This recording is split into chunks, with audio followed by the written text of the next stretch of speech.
темном дремучем лесу стоит поляна мха. Грядущие годы, голые листья, терем стоит, родинка кистья. Как воздух не растает в море, как картофель ноет в горе.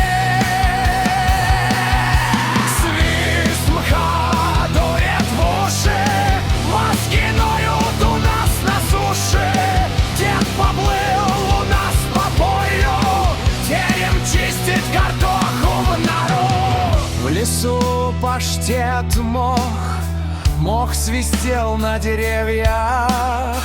Дед лежал на поленьях, бабки сидели у двора, обсуждали бобра.